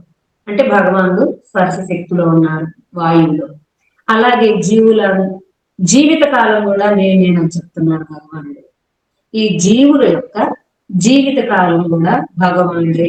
అంటే గాలి ద్వారానే నియంత్రించబడుతున్నాం మనం. ఒక్కోసారి లాస్ట్ స్థితిలో ఉన్నటువంటి వారిని గాలి ఆడుతుందా లేదా అని చూస్తున్నాం. అంటే గాలి పోతే పోయింది. భగవానుడు ఈ గాలి రూపం జీవిత కాలం మనకి ఏమిటి అని అంటే గాలి పోతే మనలో కూడా ఆయనే గాలి స్వరూపంలో ఉన్నారు కాబట్టి మనం శ్వాస తీసుకోవడం అది లేదు అయితే జీవితం అయిపోయాం అంటే మానవుడి యొక్క జీవిత కాలం కూడా భగవానుడే. ఏ చైవ సాత్విక భావ రాజశాస్త్రాము సాక్షయే మత్త ఏవేతి తాను విద్ది నహం తేషు తేమయి. భౌతిక ప్రకృతి మొత్తం కూడా సత్వరజస్తమో గుణాలతోటి నియంత్రించబడి పనిచేస్తుంది. ఈ జీవులన్నీ పూర్వ కర్మల వలన ఈ త్రిగుణాల నుండి కొట్టుమిట్టాడుతున్నాయి. ఈ సృష్టి మొత్తం 3 గుణాలతో నడుస్తుందని చాలాసార్లు ఇప్పుడు దాకా చెప్పారు. ఈ జీవులు ఈ గుణాలకు లోబడి ఈ కర్మలు చేస్తూ ఈ ప్రపంచంలోనే కొట్టుమిట్టాడుతున్నారని. ఈ సత్వగుణంలో ఉన్నటువంటి వారు ఇంద్రియాలను నిగ్రహించి ప్రశాంతంగా సౌమ్యంగా ఉండటం, మంచిగా ఆలోచన చేయటం, భగవద్భక్తి చేయటం, ఇలా ప్రశాంతంగా ఉంటున్నారు. రజోగుణంలో ఉన్నటువంటి వారు ఈ గుణాలు ఇక్కడ వివరిస్తున్నారు కాబట్టి మనకి మనం అనుకోవాలి మనం ఏ గుణంలో ఉన్నాం, మన భావనలు ఎలా ఉంది, మన ఆలోచన ఎలా ఉంది, మనం ఎలా కార్యక్రమం చేస్తున్నాం, దాన్ని బట్టి మనం తెలుస్తుంది మనకి ఏ గుణంలో మనం ఉంటామా అనేటటువంటిది. రజోగుణంలో ఉన్నటువంటి వారు గర్విష్ఠులుగా ఉద్రేక పూరితులై ఉంటున్నారు. మరి తామసిక గుణం ఉత్సాహం లేకుండా ఊహాపోహలతోటి శోకమోహాలతోటి ఉంటున్నారు. ఎప్పుడు కూడా అజ్ఞానంతో కూడి ఉంటున్నారు ఈ తమో గుణంలో ఉన్నటువంటి వారు. ఈ 3 గుణాలు కూడా కృష్ణ భగవాను నుంచే సృజించబడి ఆయన మాత్రం దేనిలో చిక్కుకోరు. 3 గుణాలు కూడా వారి నుంచే వచ్చినాయి. ఈ తమో గుణం చాలా తక్కువ కదా, ఇది ఆయన నుంచి రాలేదంటే లేదు ఆయన నుంచి వచ్చినాయి. కానీ ఇప్పుడు ఈ 3 వచ్చినాయి కాబట్టి వీటిల్లో మనం ఏది వాడుకోవాలా, ఎలా కర్మ చేయాలని చెప్పి మనం సాధన చేయాలి. రజోగుణంలో ఉండాలి, ఇప్పుడు ఉద్రేక పూర్వకంగా అలా చేస్తా ఉంటాం. కానీ ఇప్పుడు నేను ఈ గుణంలో ఉంటాను, నేను మెల్లగా శాంతంగా ఉండాలి, ఇలా భక్తుల సాంగత్యం చేయాలి, సాధు సాంగత్యం చేయాలి, భక్తి చేయాలి, శాంతంగా ఉండాలి. ఫస్ట్ వేరే వారిని నిందించడం ఆపాలి, నేనే గొప్ప అని అనుకోవటం ఆపాలి, నాకన్నీ తెలుసు అని అనుకోకూడదు, నాకేమీ తెలియదు అనుకోవాలి. ఏమీ తెలియదు అనుకున్నప్పుడు తెలియని విషయాలు వినడానికి ప్రయత్నం చేస్తాం. కానీ నాకు తెలుసు అని ఎప్పుడైతే అనుకున్నామో అసలు ఏమీ తెలియదు. గురువు గారు ఒకటే చెప్తారు, నాకు అన్నీ తెలుసు అని ఎవరైతే అనుకుంటారో వారికంటే గుర్తులేదు. అంటే ఇక్కడ ఈ 3 గుణాలు కూడా కృష్ణ భగవాన్ నుంచే వచ్చినాయి అని, ఆయన ఎప్పుడు కూడా దీంతో చిక్కుకోరు అని. ఎలా అయితే ఒక గడియారం తయారు చేసినటువంటి వాళ్ళు చేశారు, అక్కడ పెట్టారు, మనం కొనుక్కొచ్చుకున్నాం, గోడకు పెట్టాం, ఆ గడియారం మారుతూనే ఉంది. ఆ చేసినటువంటి వారు లోపల లేదు, ఆయనకి ఏం సంబంధం లేదు. ఎలా తయారు చేశారో ఆ గడియారం మారుతుంది. అలాగే ఈ సృష్టి అంతా కూడా నియమించారు, సృష్టి చేశారు భగవానుడు. కానీ దీంట్లో ఆయనకి ఏమి సంబంధం లేదు, చిక్కుకోరు. ఈ 3 గుణాల్లో మనం ఊహించమో అంటే చిక్కుకొని ఉండటం వలన భగవాను తెలుసుకోలేకపోతున్నాం. ఈ త్రిగుణాతీతుడైనటువంటి భగవాను ఈ 3 గుణాలకు లోబడి ఉండటం వలన ఈ జీవులు తెలుసుకోలేకపోతున్నారు భగవాను. దైవీగేషా గుణమై మమ మాయా దురత్యయ మామేవ ఏ ప్రపద్యంతే మాయామేతాం తరంతితే. అంటే త్రిగుణాత్మకమైనటువంటి మాయ ఈ శక్తిని దాటడం చాలా కష్టమని, కానీ ఎవరైతే భగవాను శరణు పొందుతారో వారు సులభంగా ఈ మాయని దాటగలుగుతారు అని చెప్పి. భగవాను శరణు పొందని వారు ఉన్నారు చూడండి, వారికి ఈ 3 కూడా ఈ సత్వరజస్తమో గుణాలు బంధించడానికి బాగా పేలినటువంటి తాడులాగా పనిచేస్తాయి అని చెప్పి. ఒక పేనకుండా ఒక తాడుతో కట్టేస్తే దాన్ని ఏ విధంగానైనా తెంపేయచ్చు. కానీ బాగా గట్టిగా నలిపి పేలిన తాడుతో కట్టేసామంటే దాన్ని తెంపటం కష్టం అంటున్నారు. అంటే భగవాను ఎప్పుడైతే మనం శరణు పొందకుండా మన ఇష్టం ప్రకారంగా మన జీవనంలో మన మనసుకు నచ్చినట్టుగా నడుస్తూ వ్యవహరిస్తాము, అప్పుడు ఇంకా బిగుసుకుంటున్నాము ఉచ్చులో లాగే భౌతికమైనటువంటి మాయలోని. ఈ 3 గుణాలు కూడా బాగా పేలినటువంటి తాడులాగా మనల్ని బంధిస్తున్నాయి. ఇలా ఎందుకు చేస్తున్నాము, మాయలో కప్పుబడి ఉండటం వల్ల అంటున్నారు. అందుకని మనం ఈ మాయలో కప్పుబడి ఉండటం వల్ల ఈ 3 గుణాలతోటి ఈ భగవాను మనం చూడలేకపోతున్నాం, అజ్ఞానంలో ఉండటం వల్లనే. అందుకని ఏం చెప్తున్నారు ఇక్కడ, ఈ 3 గుణాల నుంచి బయటికి రావాలి. ఆకాశం కూడా ఇప్పుడు కల్లోల జలం ఉంది, అలలు వస్తున్నాయి సముద్రంలో. అక్కడ పైన సూర్యుడు ఉన్నాడు, కానీ కింద మనం సూర్యబింబాన్ని చూడలేము అలల కారణంగా. కానీ ఇక్కడ ఆకాశం కూడా నిర్మలంగా ఉంది, నీరు కూడా స్వచ్ఛంగా ఉంది, అలలు వస్తున్నాయి కాబట్టి చూడలేకపోతున్నాం. అట్లాగే ఇక్కడ మనకి మంచి నిజమైనటువంటి గురువు గారు ఉన్నారు, శాస్త్రాలు చెప్పేటటువంటి అర్హులైనటువంటి గురువు గారు. కానీ మనం బద్ధాత్మలం అవ్వటం వల్ల భగవాను దర్శించలేకపోతున్నాం అంటున్నాం. అంటే ఈ మూడు గుణాలకు లోబడి ఉండటం వలన దీంట్లో నుంచి బయటికి రాక ఈ అలలు ఎలా అయితే సముద్రంలో ఉన్నాయో అలాగే మన మనసులో కూడా కోరికలు అనేటటువంటిది, మాయామోహం అనేటటువంటిది, అజ్ఞానం అనేటటువంటిది నిండి ఉండటం వలన భగవాన్ని అర్థం చేసుకోలేకపోతున్నాం. నిజమైనటువంటి అర్హులైనటువంటి గురువు గారు వచ్చారు మనకు దొరికారు, ఎన్నో చెప్తున్నారు. వాళ్ళు ఏ విధంగా చెప్తే అర్థమైద్దానని, ఎలా చెప్పాలని చాలా ప్రయత్నం చేసి కూడా చెప్తుంటే కూడా మనం దాన్ని అర్థం చేసుకోలేకపోతున్నాం. ఎందుకంటే ఈ భౌతికమైనటువంటి మాయలో కొట్టుకుపోవటం వలన ఎవరైతే అదృష్టవంతులైనటువంటి వారు ఉన్నారో వారు ఆ యొక్క గురువు గారు చెప్పేటటువంటి ఆదేశాన్ని త్వరగా అర్థం చేసుకుంటారు, ఆ ప్రకారంగా నడుస్తారు. అటువంటి వారు త్వరగా విజయాన్ని సాధిస్తారు, భగవాన్ని దర్శిస్తారు అని చెప్పి. నమాం దుష్కృతినో మూఢాః ప్రపద్యంతే నరాధమాః మాయయా ప్రకృత జ్ఞాన ఆసురం భావం ఆశ్రితాః. అంటే భగవానుడు ఎంత చెప్పి చూసినా కూడా, ఎంత చేసినా కూడా మాయ చేత అపహరింపబడిన జ్ఞానం కలుగుతున్నారు. ఈ మాయ చేత కప్పివేయబడినటువంటి జ్ఞానం, ఈ జ్ఞానం మన జ్ఞానం మాయ చేత కప్పివేయబడింది. అప్పుడు అసుర స్వభావం గలవారు, అంటే ఈ కప్పివేయబడిన జ్ఞానం బయటికి లేదు, మాయ ఎక్కువ ఆవరించింది. తర్వాత అసలు ఈ జ్ఞానం కప్పివేయబడినటువంటి వారు ఒకరు, అసుర స్వభావం కలిగినటువంటి వారు ఆ దుర్మార్గులు. అంటే భగవాను లెక్క చేయకుండా ఏంటి భగవానుడు నేనే భగవానుడిని, అహం బ్రహ్మోస్మి అని అంటూ ఉంటారు. తర్వాత మూడు చెప్పారు అర్థమైందని అంటాడు, వాటి ఏమి అర్థం కాదు, మూర్ఖుడు. మానవాదముడు అంటున్నాడు, అసలు ఈ మానవ జన్మ వచ్చింది ఏంటో కూడా తెలియదు, అసలు మానవుడు అంటే అర్థం ఏంటో కూడా తెలియదు. అటువంటి వాడు నాస్తికవాదు, భగవాను లేదు, అంత జీవి పరమాత్మ అంతా ఒక్కటే, నేను పరమాత్మ మీరు పరమాత్మ అని చెప్పేటటువంటి వారు నాస్తికవాదులు. అంటే ఇట్లాంటి వారంతా కూడా నన్ను శరణు పొందరంటున్నారు. నమాం దుష్కృతినో మూఢాః ప్రపద్యంతే నరాధమాః అని ఇక్కడ గురుగారు చెప్పారు ఈ శ్లోకానికి. ఇక్కడ భగవానుడు గట్టిగా ఇంకా చాలా రకాలుగా తిడుతున్నారు అని చెప్పి అర్థం. అదంతా కూడా బుక్కులో రాస్తే బాగోదు, ఇక్కడ భగవానుడు అర్థం ఏం చెప్తున్నారు అనేటటువంటిది రాయలేము దాన్ని అని చెప్పి ఇక్కడ నరాధము, మూడులు, తర్వాత మాయ చేత ఈ జ్ఞానం అపహరించబడినటువంటి వారు, ఇలాంటి వారు అసుర స్వభావం కలిగినటువంటి వారు నన్ను ఎప్పుడు కూడా అర్థం చేసుకోలేదు, శరణు పొందరు అని చెప్పి. ఎవరైతే గొప్ప అదృష్టవంతులైన ఉంటారో వారు కృష్ణ భగవానుడిని శరణు పొందుతారు. వారు విద్యావంతులైనా కాకపోయినా కూడా శరణు పొందితే, కొన్ని విద్యావంతులైనటువంటి వారు ఏమంటున్నారు ఒక్కొక్కసారి గర్వంతో, మేము ఎవరిని కింద శరణాగతి పొంది ఉండటానికి అవసరం లేదు, ఏంటి గురువు గారు చెప్తున్నారు, ఆయన కూడా సాధారణంగా మనలాగే ఉన్నారు, ఫలానా గురువులు ఇలా మోసం, ఇది ఫలానా అని చెప్పి నింద చేయటము. మేము వచ్చి గురువు గారు వచ్చారు బాబు నమస్కారం చేసుకోంటే కూడా ఆ తల వంచటం కానీ నమస్కారం చేయటం కానీ ఇష్టం ఉండదు. ఏంటి వాళ్ళు కాళ్ళు పట్టుకునేది, వాళ్ళకి నమస్కారం చేసేది మీరు అంతా పిచ్చి అని చెప్తున్నారు. చాలా మంది అంటున్నారు అలాగే. ఒక్కోసారి గురుగారు వచ్చి నమస్కారం చేసుకోండి బాబు అని ఎవరైనా చెప్తే ఏం మీకు ఒక పిచ్చి అని చెప్తుంటారు అన్నమాట. ఇలా అహంకారంతో ఉండి మేము ఒకరి కింద ఎందుకు ఉంటామనేటటువంటి గర్వంతో ఉంటారన్నమాట. ఇలాంటి వారు ఎప్పుడు కూడా భగవానుని పొందలేరు. అలాంటి వారు చెప్తున్నారు, పైన చెప్పినటువంటి వారంతా కూడా అనేక జన్మలు ఈ భౌతిక ప్రపంచంలో జన్మిస్తా మరణిస్తా అనేక బాధలను అనుభవిస్తా ఉంటారు.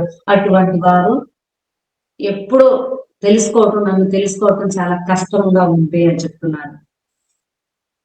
చతుర్విధ భజంతే మాం జనాసు కృతి నో అర్జున ఆర్తో జిజ్ఞాసు అర్ధార్థి జ్ఞానీచ భరతర్షభ. కృష్ణ భగవానుని వద్దకు వచ్చేటటువంటి పుణ్య పురుషులు 4 రకాలైనటువంటి వారు ఉన్నారని చెప్తున్నారు. చెప్తున్నారు. ఆర్తులు, జిజ్ఞాసులు, అర్ధార్థి, జ్ఞానులు, ఈ 4 రకాలైనటువంటి వారు. మొదటి వారు ఆర్తులు అంటున్నారు. ఆర్తులు అంటే ఏదైనా మనకు బాగా కష్టం వచ్చింది, అది చెప్పుకోలేనంత దుఃఖము, కష్టంతో భరించరానటువంటి కష్టం, ఆ దుఃఖం ఒక్కొక్కసారి అనేకమైనటువంటి బాధలు కలిగి వచ్చినప్పుడు ఏం చేస్తారు, ఆర్తితోటి ఇంక ఇప్పుడు ఎక్కడ దిక్కు లేక ఇప్పుడు మన మొర ఆలోచించే వాళ్ళు లేక ఏం చేయాలో తెలవక అప్పుడు భగవాను శరణు పెడతారు అనమాట. ఆర్తు. జిజ్ఞాసులు అసలు ఈ సృష్టి ఏంటి, ఫలానా ఏంటి, ఏదో సరే తెలుసుకోవాలని ఎప్పుడు అధ్యయనం చేస్తా ఉంటారు వారు. అర్ధార్థి అంటే డబ్బు కావాలి, సుఖం కావాలి, శరీర ఈ శరీర సుఖభోగాలు కావాలి, మంచి పేరు ప్రతిష్టలు కావాలి, పదవులు కావాలి, వీటినన్నిటిని ఆశించేవారు అర్ధార్థి. జ్ఞానేచ, జ్ఞానులు అంటే ఈ యొక్క వేదాలను అధ్యయనం చేయడం, భగవద్ జ్ఞానాన్ని తెలుసుకోవాలని, భగవానుడు ఏమిటి, ఈ యొక్క ఆత్మ ఏమిటి, పరమాత్మ ఏమిటి, సృష్టి ఏమిటి అనేటటువంటి తెలుసుకోవడానికి శాస్త్రపరంగా శాస్త్రాధ్యయనం చేసేటటువంటి వాడు జ్ఞాని. ఈ 4 రకాలైనటువంటి వారు చెప్తున్నారు. ఈ 3 రకాలైనటువంటి వారి పైన ఆర్తో, జిజ్ఞాసు, అర్థార్థి, సకాముక భక్తులు, కోరికతో చేసేటటువంటి వారు అన్నమాట. ఇది కూడా కోరికతో చేయటం వలన మనం భగవాను చేరుకోలేము. ఆ కోరిక ఆ ప్రకారంగా వెళ్తాము, వారికి దానికి తగిన ఫలం ఇస్తారు, మనకి సరిపోయింది. కానీ ఇక్కడ జ్ఞానిచ భరతర్షం అంటున్నారు. ఈ జ్ఞాని అయినటువంటి వాడు ఆ భగవానుడి కోసం చేస్తే ఆ భగవానుడితో కలిసిన జ్ఞానం తెలుసుకోవటానికి ప్రయత్నం చేస్తున్నాడు కాబట్టి ఫలాపేక్ష లేనటువంటిది, ఏ కోరిక లేకుండా అటువంటి జ్ఞానులు త్వరగానే భగవాను చేరుకుంటారు, తెలుసుకుంటారు. ఇక్కడ 2 రకాలైనటువంటి దైవారాధనలు చెప్తున్నారు భగవానుడు. అనన్యమైనటువంటి భక్తి ఒకటి, క్రమబద్ధమైనటువంటి భక్తి. శాస్త్ర ప్రమాణ ప్రకారంగా శ్రద్ధతోటి నిర్వహించేది అనన్యమైనటువంటి భక్తి. ఈ అనన్యమైనటువంటి భక్తి చేసేటటువంటి వారు, క్రమపద్ధతిలో భక్తి చేసేటటువంటి వారేమో శాస్త్ర ప్రకారం నడుస్తారు, అంతకు దాటిపోలేదు. అనన్యమైనటువంటి భక్తి చేసేటటువంటి వారు శాస్త్ర ప్రకారమే నడుస్తారు, కానీ దానిని దాటాలి, ఉల్లంఘించాలనేటటువంటి ఉద్దేశంతో కాకుండా దాటి కూడా బయటికి వెళ్తారు అని చెప్పి. దీనికి ఒకసారి భగవానుడు గోపికలు ఉన్నారు, రజగోపికలు, వీరి యొక్క భక్తిని చూపించడానికి నారదుని వారికి, నేనే గొప్ప అనుకుంటున్నారు, ప్రతి సమయం నేను నారాయణ తిరుగుతూ ఉంటాను, భగవన్ నామస్మరణలో ఉంటాను, ఏ లోకమైనా నేను వెళ్ళొస్తా ఉంటాను అని చెప్పి నేను అనుకున్నప్పుడు భగవానుడు ఒక్కొక్కసారి భక్తులకి గర్వం కలిగినప్పుడు గర్వకాండం చేస్తా ఉంటారు అన్నమాట భగవానుడు. ఈ గోపికలు యొక్క భక్తిని చూపించడానికి ఇలా చెప్పారు, నాకు బాగా తలనొప్పిగా ఉంది, ఎవరైనా సరే భక్తులు వారి పాద ధూళిస్తే నా తలకి రాసుకుంటే నా తలనొప్పి తగ్గింది అని చెప్పి వెళ్ళి రమ్మన్నారు. భగవాన్ అలా చెప్పేటప్పుడు నారదులు వారు ఈ మొత్తం సృష్టిలో తిరుగుతున్నారు, భగవానుడికి శిరోభారంగా ఉంది, కొంచెం ఎవరైనా సరే పాద ధూళిస్తే వారి భక్తులు వారికి తగ్గిద్దంట అని చెప్తే, ఇక్కడ భక్తులు ఎక్కడ ఉంటారని ఆ త్రివేణి సంగమం, అలహాబాద్ ఏంటి, కాశీ, గంగా, గయా, హరిద్వార్, ఇట్లా ప్రతి స్థలంలో కూడా తిరిగింది ఆయన. ఎక్కడెక్కడ భక్తులు ఉన్నారు, గోవిందా గోవిందా అంటున్నారు, ఆ గంగలో స్నానాలు చేస్తున్నారు అంటున్నారు, యజ్ఞాలు చేస్తున్నారు, తపస్సులు చేస్తున్నారు, వ్రతాలు చేస్తున్నారు, 4 పక్కల అగ్నిలు పెట్టుకుని దాంట్లో కూర్చుంటున్నారు మధ్యలో. ఇలాంటి ఎంతో మంది దగ్గరికి వెళ్ళినా కూడా భగవానికి మా యొక్క పాదధూళి ఇటువంటి ఇది చేస్తే మన అపరాధం పాపం వచ్చింది, మేము నరకుండానికి వెళ్తామని చెప్పి ఇలా ఏదో విధంగా చెప్పారు. కానీ ముగ్గురు కూడా ఆ పాదధూళిని ఇవ్వటానికి ముందుకు రాలి. అంటే ఇక్కడ వారి కోసమే పాపం వచ్చిందేమో అని చూసుకుంటున్నారు, కానీ భగవానుడికి శిరోభాగం తగ్గాలి అనుకొని ఆలోచించలేదు అనమాట. అక్కడ తిరిగి ఆఖరికి వ్రజభూమికి వచ్చారు. ఇలా వ్రజభూమికి రాగానే వ్రజగోపికలతోటి అడిగారు, భగవానుడికి శిరోభాగంగా ఉంది పాదధూళి ఇవ్వాలంటే. అసలు ఎప్పుడైతే ఇంకా ఆయన మాట సమాప్తం కాకముందే వారి యొక్క పాదాల కింద ధూళిని చూసి తీసి ఒక్కొక్కరు ఇంత తీసి అంటే మూటలు పెట్టేసి ఇచ్చేస్తున్నారు అనమాట నారదుల వారికి. వెళ్ళండి మీరు ముందు, అసలు తర్వాత మాట్లాడదు, కానీ ఫస్ట్ భగవాన్ దగ్గరికి వెళ్ళి ఇచ్చేయండి, ఆయనకు నొప్పి తగ్గాలి, ఫస్ట్ శిరోభాగం తగ్గాలి. ఇదేంటి మీకు ఈ శిరో ఇస్తున్నాం, మీ పాద ధూళి ఇస్తున్నారు భగవాన్ అంటే, మేము ఏ నరకానికి వెళ్ళినా మేము అట్లా మేము ఏ బాధలు అనిపించినా కూడా మాకు పర్వాలేదు, మేము సిద్ధమే. కానీ భగవానుడు ఇక్కడ ముందుల సంతోషంగా ఉండాలి, భగవానుడి సంతోషం కోసం మేము ఏదేంటైనా మాకు ఏ బాధలైనా పర్వాలేదు అని చెప్పి అది అనన్యమైనటువంటి భక్తి. అంటే మన సుఖం కోసం, మన సంతోషం కోసం చూసుకోవడం కాకుండా ఎప్పుడు భగవానుడి కోసం, భగవాను సంతోషం కోసం చూసేటటువంటిది ఇది అనన్యమైనటువంటి ఈ భక్తిలో. మన శాస్త్ర ప్రకారం అయితే పాదములు ఇబ్బంది ఉండదు కదా, కానీ భగవానుడి సంతోషం కోసం ఇక్కడ శాస్త్రాన్ని ఉల్లంఘించి కూడా పైకి పోతారు. ఇలా చాలా చాలా ఉన్నాయి భగవాన్ కోసం చేసే భక్తులు చేసేటటువంటిది. అలా అనన్యమైనటువంటి భక్తుల మాటల్ని నెరవేర్చడానికి వారు ఇచ్చినటువంటి వాగ్దానాలని తీర్చడానికి భగవానుడు, ఒకరికి సంతానం లేదు అంటే 7 జన్మల దాకా సంతానం లేదంటే ఒక సాధు మహాత్మ ఆశీర్వదించడం వలన ఒక గృహస్థుని ఆయనకి 7 సంతానాన్ని ఇచ్చారు ఈ జన్మలు. భగవానుడి యొక్క దాంట్లో వీరికి 7 జన్మల దాకా సంతానం లేదు, అయినా కూడా భక్తుడు వారిని ఆశీర్వదించడం వలన ఏడు ఏడు మంది ఇచ్చారు ఈ జన్మలోని సంతానాన్ని. ఏమిటయ్యా అంటే నా భక్తుడు ఇచ్చినటువంటి మాట నిలబెట్టడం కోసం రాతలు కూడా మారిపోతాయి. అందుకని మనం ఎవరైనా మంచి అర్హులైనటువంటి సాధువుల దగ్గర ఆశీర్వాదం తీసుకోవటం, వారికి ప్రణామం చేయటం, వారి యొక్క అమృతమైనటువంటి వచనాలను వినటం చేయాలన్నమాట. దాని ద్వారా ఆ వచనాలను వారు చెప్పేటటువంటి ఆ యొక్క వచనాలు మనం వింటే కానీ ఒక్కొక్కసారి తపస్సులు వేల సంవత్సరాలు చేసినా, వ్రత ఉపవాసాలు చేసిన, ఎన్ని తీర్థ స్థలాలు దర్శనం చేసినా కూడా మనసు మారదు. ఒక్క మాటతోటి వెంటనే ఆ మాట కానీ మనసులోకి వెళ్ళిందంటే, హృదయానికి తాకిందంటే మన జీవనాన్ని మార్చేసింది. అంత శక్తి ఉందని చెప్తున్నారు. అందుకని ఎప్పుడైనా సరే మనకి మంచి ప్రవచనం జరుగుతుంటే అది అర్హులైనటువంటి వారు చెప్తున్నారు. అటువంటి వారు అర్హులైనటువంటి వారు చెప్పేటటువంటిది ఇన్నా కూడా మనకి మన మనసు ఎప్పుడైనా కూడా మారే భగవాన్ శరణాగతి పొందొచ్చు. ఈ యొక్క యాత్ర తీర్థ స్థలాలన్నీ చేసేదానికంటే కూడా శ్రవణం చేయటం ఎంతో ఉత్తమమైనటువంటిది అని చెప్పి, ఈ అనన్యమైనటువంటి భక్తి ఆచరణని పలు జన్మలో చేస్తే వచ్చిందంటున్నాడు. అనన్యమైన భక్తి రావాలంటే సాధారణమైనటువంటి విషయం కాదు. ఎన్నో జన్మలు సాధన చేసి వస్తే గాని ఈ అనన్యమైనటువంటి భక్తి స్థితికి రాలేము అని. ఈ భక్తి వచ్చిందా మనం భగవానుని చేరుకున్నట్టే. ఈ యొక్క భక్తి కూడా ఎలా వచ్చిందంటే భగవాను యొక్క కృప ఉంటేనే మనకు అనన్యమైనటువంటి భక్తి వచ్చింది. భగవానుడి కృప అయినా ఉండాలి, లేతే ఆ భగవానుడి యొక్క ప్రతినిధి అయినటువంటి అర్హుడైనటువంటి గురువు గారి కృప ద్వారా అయినా ఉండాలి మనకి ఇలాంటి అనన్య భక్తి రావాలంటే. లేదు అంటే సకామ కర్మలతోటి మిళితమైనటువంటి భక్తి, మన సంతోషం కోసం, మనకు సంతోషమే భగవానుడికి కూడా పూజ సేవ చేస్తున్నాం, ఇది ఇద్దరికి కూడా సంతోషం అనేటటువంటిది సకామ కర్మలతోటి మిళితమైనటువంటి భక్తి భౌతిక ఫలితాలను సాధించడానికి మాత్రమే ఉపయోగపడింది, కానీ విశుద్ధ భక్తిగా గ్రహించబడదు అంటున్నారు. విశుద్ధ భక్తి అంటే అనన్యమైనటువంటి భక్తి. ఈ విశుద్ధ భక్తి ద్వారా మాత్రమే మనం భగవానుని దర్శించుకోగలుగుతాం. ఆయన యొక్క ధామంలో అడుగు పెట్టాలి అంటే మనం విశుద్ధ భక్తిలోకి రావాలి, ఆ తర్వాతే మనం వెళ్తాం. కానీ లేదు అంటే మనం ఏం చేసినా కూడా విశుద్ధ భక్తి రానంత బట్టి ఆయన దగ్గరికి చేరుకోలేమని. బహూనాం జన్మనాం అంటే జ్ఞానవాన్వాం ప్రపద్యతే వాసుదేవ సర్వమితి సమహాత్మా సుదుర్లభ. అంటే ఇక్కడ కృష్ణ భగవాన్ చెప్తున్నారు అనన్యమైనటువంటి భక్తి అని. ఇక్కడ ఎక్కువ టైం తీసుకుంటున్నాము, ఈ యొక్క క్లాస్ లేదు, మెయిన్ గా 4 శ్లోకాలు చెప్దాం అనుకుంటే కూడా ఒక్కొక్క శ్లోకానికి ఒక్కొక్క సంబంధం ఉంది, దీన్ని వదిలిపెట్టలేకపోతున్నాం అనమాట. ఇక్కడ పైన అనన్యమైనటువంటి భక్తి విశుద్ధ భక్తి అని చెప్తున్నారు. అది ఉంటేనే భగవాన్ దగ్గరికి చేస్తారు. ఈ విశుద్ధ భక్తి రావాలంటే ఎంత టైం పట్టింది, ఎలా వచ్చింది అనే దానికి భగవాన్ దగ్గర చెప్తున్నారు. బహునాం జన్మనామంతే జ్ఞానవాన్నం ప్రపద్యతే అన్నారు. అంటే ఎన్నో జన్మలు, బహునాం అంటే అనేకమైనటువంటి లెక్కలేనటువంటి జన్మలు తీసుకోవాలి నిష్కలంక భక్తి స్థితి పొందటానికి, తీసుకోవాలి. బహునాం జన్మనాం అంటే అర్థం అదే ఎన్నో జన్మల తర్వాత సర్వ కారణాలకి కూడా కృష్ణుడే కారణుని గుర్తిస్తారు. ముందు చెప్పుకున్నాం,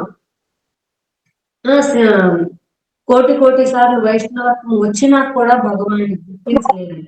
ఇలా ఎన్నో జన్మలు తీసుకున్న తర్వాత అలా వైష్ణవులు మళ్ళీ సేవ చేస్తూ సాధన చేస్తూ ఒక్కొక్క మెట్టెక్కి చివరికి ఆయన్ని సర్వ కారణాలకి కూడా కారణం ఆయనే. అసలు ఇక మనం కాదు కారణం, పని చేస్తున్నాం, భగవద్గీత చెప్తున్నాం, లేదా ఫలానా నేను ఇది తయారు చేశాను, ఏదేదో మంచి మేధాశక్తులు పెట్టి సృష్టికి ఈ అంటే ఇంతకు ముందు లేనటువంటి సౌకర్యాలు అన్ని కూడా ఇప్పుడు చాలా వచ్చినాయి. ఆధునికంగా చాలా పెరిగింది శాస్త్రపరంగా అంటే సైన్స్ పరంగా అని అనుకుంటున్నారు. ఇదంతా కూడా ఇంతకు ముందు లేనటువంటిదేం కాదు.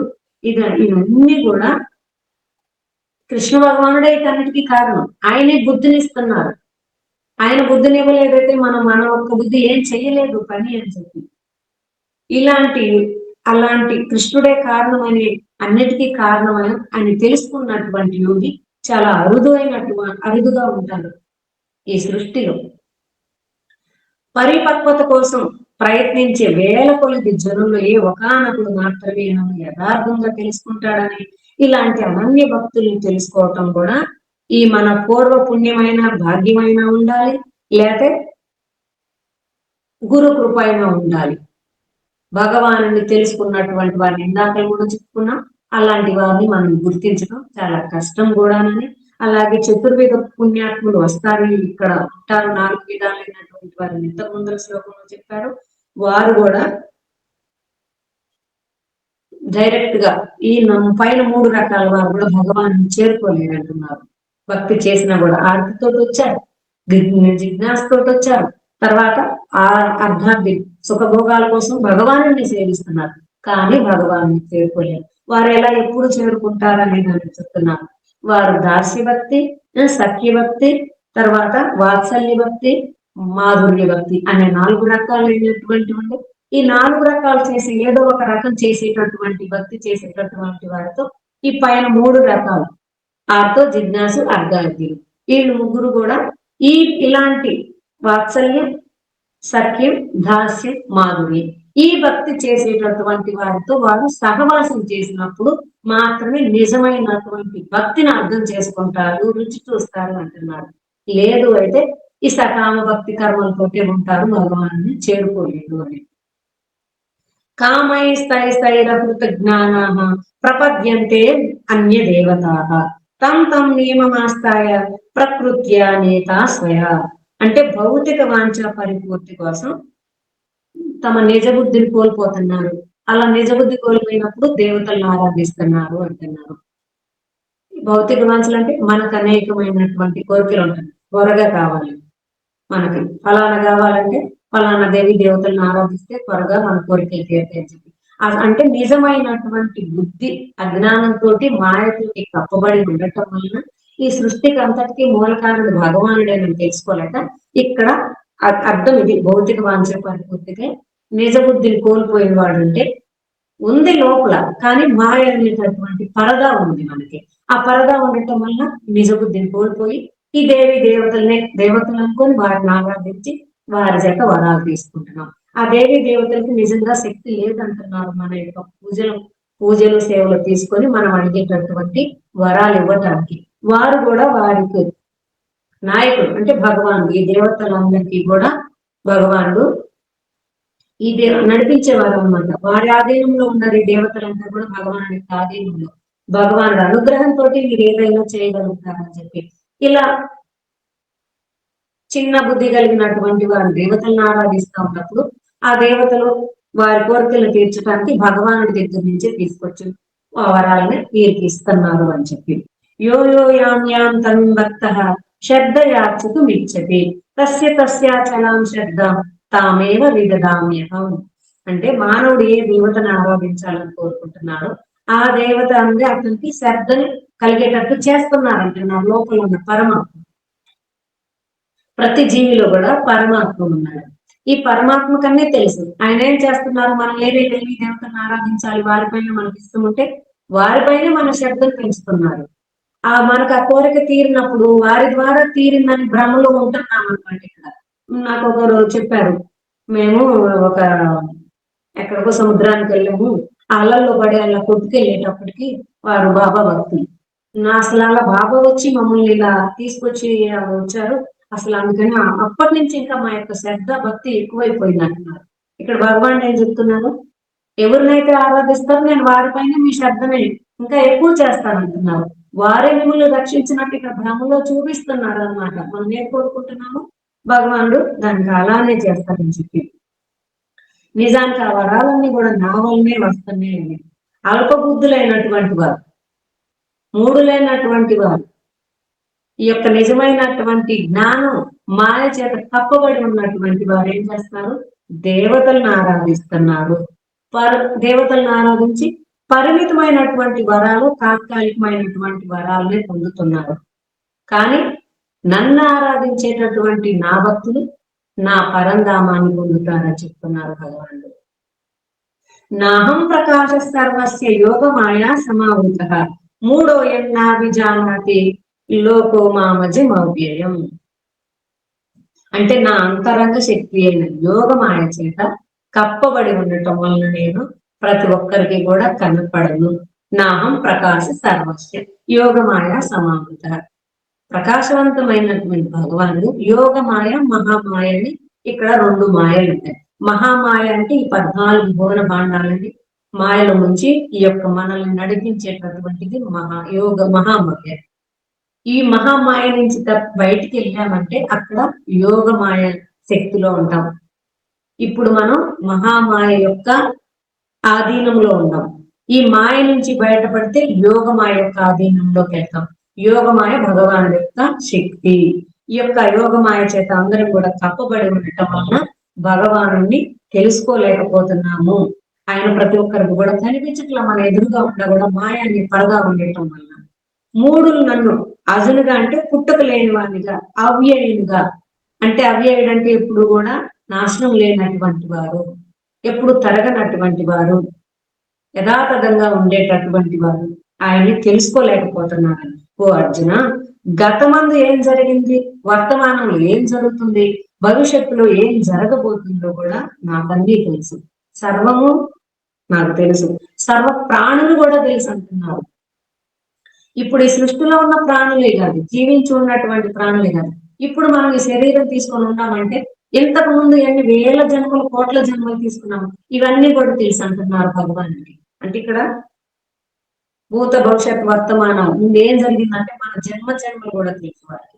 ఒక్కరమేనా ఈ సృష్టిలో ఎన్ని 84 లక్షల జీవరాశులు, ఎన్ని కోటాను కోట్లు ఉన్నాయి. ఇవన్నీ కూడా ఒక క్రిమి కీటకాలైనా జలచరాలైనా ప్రతి దానికి కూడా భగవానికి అన్ని తెలుసు. కానీ నన్ను మాత్రం తెలుసుకోలేదని చెప్తున్నాడు. ఎవరు నన్ను తెలుసుకున్నటువంటి వాడు ఇప్పటిదాకా చెప్పుకొచ్చారు వేలాది మందిలో. ఏ ఒక్కలో అలా తెలుసుకోవడానికి శ్రద్ధ చూపిస్తూ వచ్చినటువంటి వారిలో కూడా ఏ ఒక్కడో మాత్రమే నన్ను తెలుసుకుంటారని చెప్పి.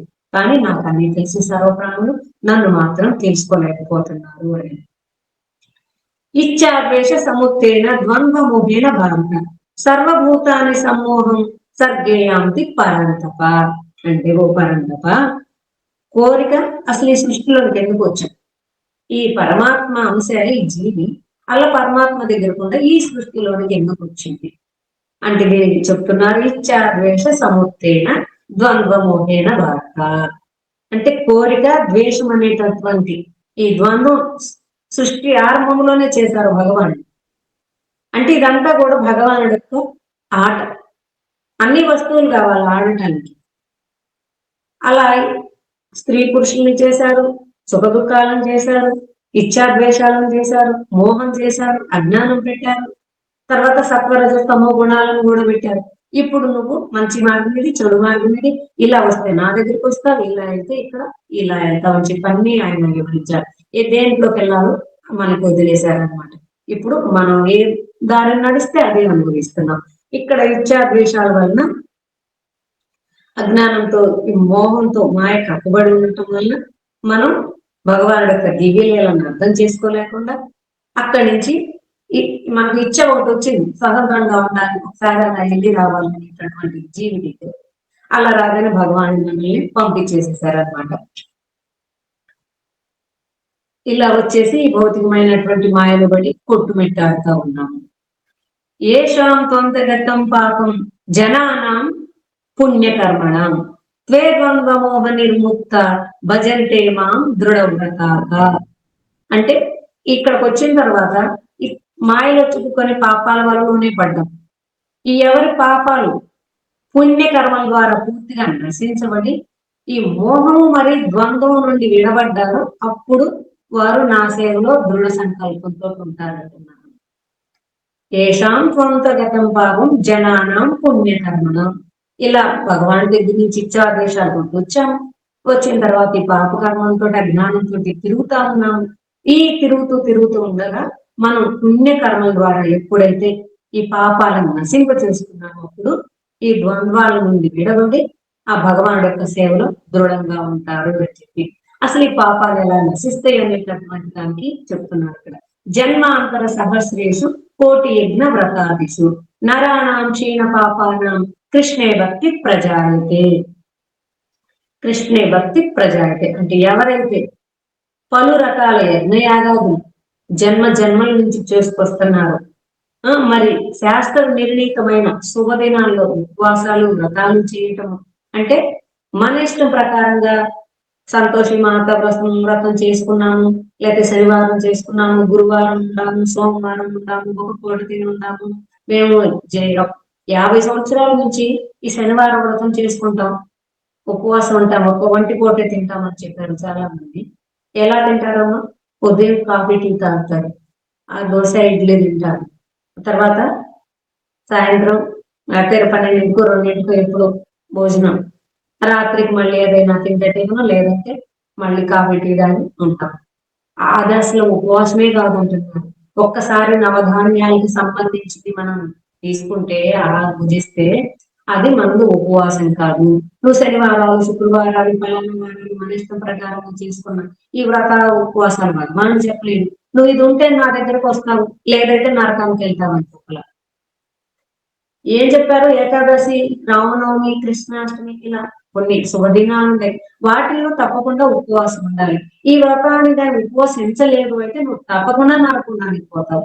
అక్కడ ఒక్కొక్క రోజు దానికి ఉపవాసం ఉండడానికి 100 సంవత్సరాలు నరకయాతను అనుభవించాలి అని చెప్తున్నారు.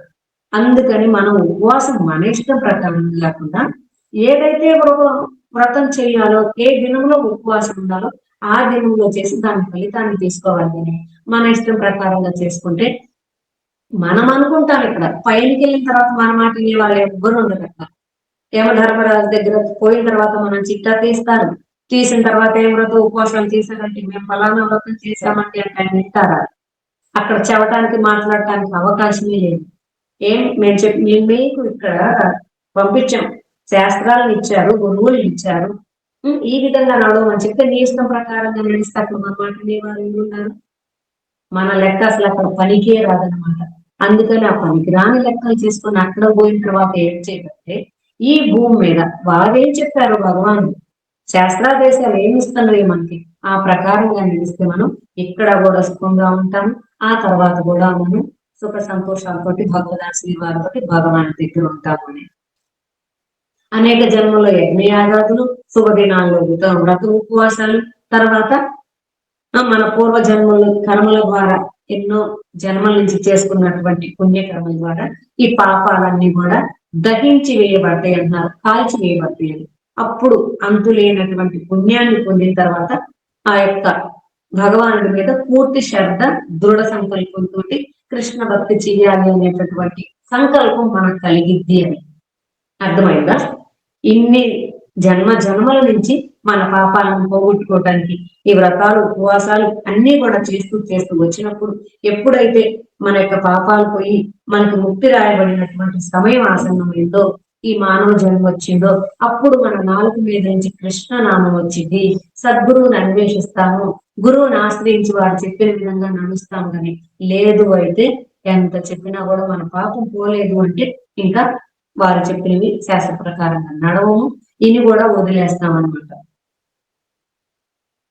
జరామరణ మోక్షాయ మామాశ్రిత్య యతంతియే తే బ్రహ్మ తద్విద్దు కృష్ణం ఆధ్యాత్మ కర్మ చాకిలం.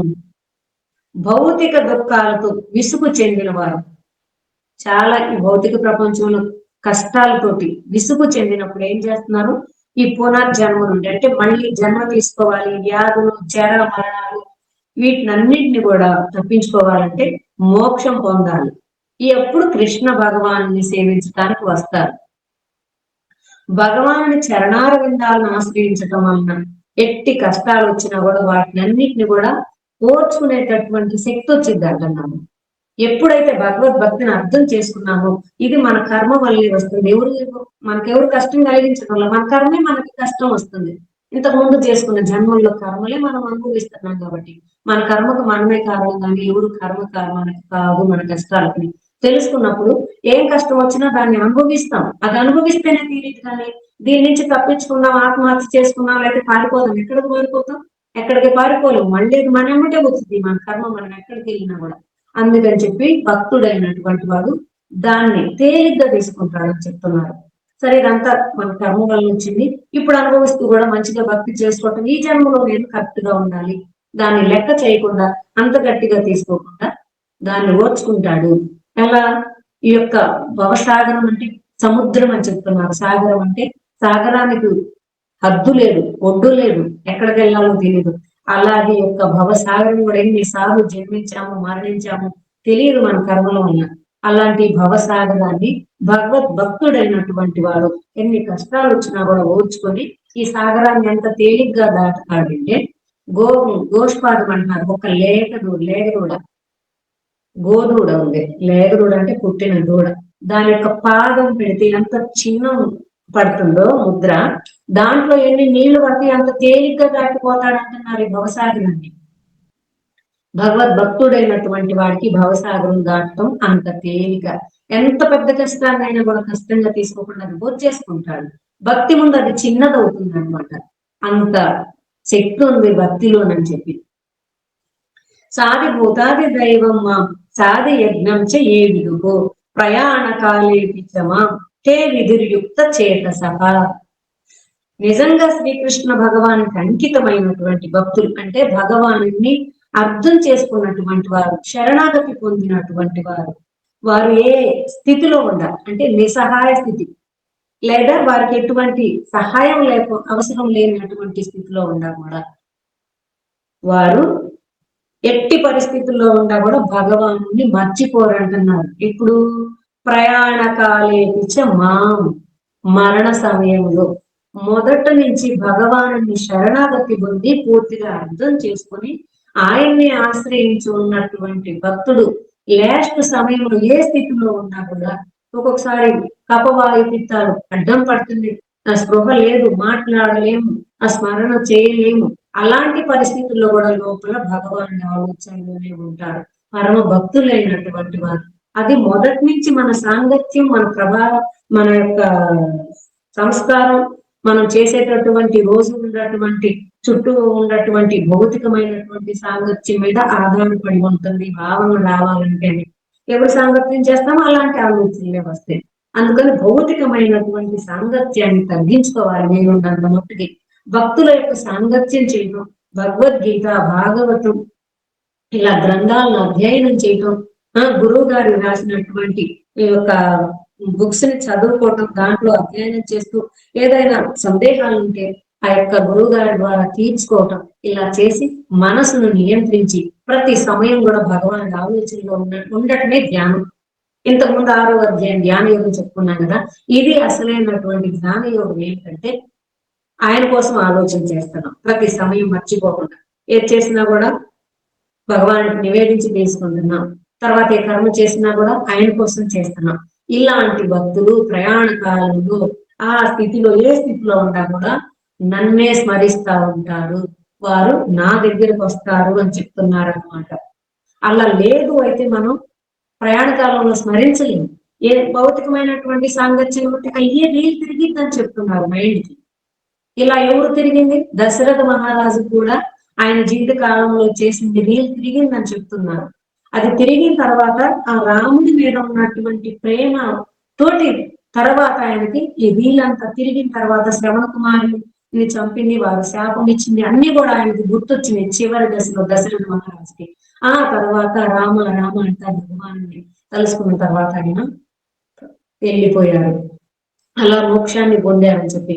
అలా రావాలంటే అది ఎవరికో సాధారణమైనటువంటి విషయం కాదు. అలాంటి స్థితికి రావాలి అంటే మనం ప్రతి సమయం కూడా భగవద్ ఆలోచనలో మునిగి ఉండాలి, గురువు గారు ఉండాలి మనకి. అప్పుడు మనం ఏ స్థితిలో ఉన్నా కూడా ముందు బ్యాంక్ బ్యాలెన్స్ చేసుకుంటున్నాం కాబట్టి అది ఉపయోగపడింది. ఆ లాస్ట్ స్థితిలో మనకి గుర్తు రాలేకపోయినా, స్మరణ చేయలేకపోయినా కూడా ఇంతకు ముందు ఇప్పటి నుంచి సాధన చేసుకొని జపం చేసుకున్నాం, వ్రత ఉపవాసాలు చేసుకున్నాం, భక్తి చేసుకుంటున్నాం కాబట్టి ఇదంతా బ్యాంక్ బ్యాలెన్స్ లో ఉంచుకున్నాం కాబట్టి తర్వాత మనం అక్కడ దాన్ని ఉపయోగించుకుంటున్నాము. అది కూడా ఏది లేదు అయితే ఏం చేస్తాం, బాగా ఎగ్జామ్ రాయటానికి అంటే ఇది ఇలా చేసుకున్నటువంటి వాడు ముక్తుడయ్యాడని, జీవన్ముక్తుడు. భగవానుని స్మరిస్తూ ఉన్నటువంటి వాడు, జీవించి ఉండగానే మరవకుండా ఉన్నటువంటి వాడు భగవన్నామం ఎప్పుడు జీవన్ముక్తుడు. అంటే ఇక్కడే ముక్తి పొందాడు, పైన ముక్తి పొందడం లేదు. మరణించిన తర్వాత అక్కడ ఏం కర్మ చేసే వాళ్ళని వెళ్తాం కానీ ఇక్కడ మనసుకు కంట్రోల్ లేదు, తర్వాత భగవద్ ఆలోచన లేదు, అక్కడ వెళ్ళి ఏం ముక్తి పొందుతాం. దీనికి ఉదాహరణ ఏమిటంటే ఎగ్జామ్ రాయటానికి మంచిగా ప్రిపేర్ అయ్యి చక్కగా చదివి అంతా కూడా అవగానే వెళ్తే అక్కడికి వెళ్ళిన తర్వాత రాసేసి వస్తాం. లేదు ఏం చదవలేదు, ఏమి తెలియదు అంటే అక్కడికి వెళ్ళి ఏమి రాస్తాం, ఏమి రాయలేము, అలాగే తిరిగి వచ్చేస్తాం. అలాగే మనం ముక్తి పొందాలి అంటే అది మన చేతిలోనే ఉంది. ఎప్పుడు భగవద్ ఆలోచనలో ఉన్నామో ఇక్కడే జీవన్ముక్తులు అవ్వాలని చెప్తున్నారు. ఈ ప్రపంచంలోనే ముక్తి పొందడం, పైన కాదు. తెలియనంతా కూడా జనం ఏమనుకుంటారు, ఎక్కడికో వెళ్ళిన తర్వాత ముక్తి పొందుతారు. ముక్తి అనేది ఎక్కడా లేదు, ముక్తి మన చేతిలో ఉంది, ఈ ప్రపంచంలో ఉంది. ఈ ప్రపంచంలోనే మనం ముక్తి పొందితే మన భావాలు, మన కర్మలు అన్ని కూడా సరిదిద్దుకొని ముక్తి పొందితే మనం ఇక్కడి నుంచే ముక్తికి వెళ్తాం. కానీ పైకి పోయిన తర్వాత ఎక్కడ ముక్తి లేదు అని చెప్తున్నారు అన్నమాట. ఇలా అనన్యమైనటువంటి భక్తులు, ముక్తి పొందినటువంటి వారు, భగవాను చేత అనుగ్రహింపబడినటువంటి వారు. ఇలా భగవాను సేవలో ఉండాలి అంటే ఇది ఆయన యొక్క ఆశీర్వాదం వలన, గురువు గారి యొక్క ఆశీర్వాదం వల్లనే సాధ్యం అవుతుందని. ఇది భగవాను ఒక్కరినే ఆరాధించటం వల్ల సాధ్యమైంది ముక్తి పొందటం అనేటటువంటిది. దేవీ దేవతలను ఆరాధించటం వల్ల కాదు. ఇలా భగవాను ఆరాధించేటటువంటి వారికి భగవానుడు ఆ యొక్క తన ధామానికి రావటానికి వారికి ఆశీర్వాదం ఇస్తారని చెప్తున్నారు, అనుగ్రహిస్తారు అని చెప్పి. ఈ విధంగా ఈ యొక్క 7వ అధ్యాయం నుంచి 12వ అధ్యాయం దాకా కూడా భక్తి యోగాలని వివరించారు భగవానుడు. ఈ విధంగా ఎలా చేస్తే తన దగ్గరకు వస్తారు అనేటటువంటిది ఈ అధ్యాయం ఈ విధంగా వివరించారు. 7వ అధ్యాయ సారాన్ని. కృష్ణార్పణమస్తు. హరి ఓం.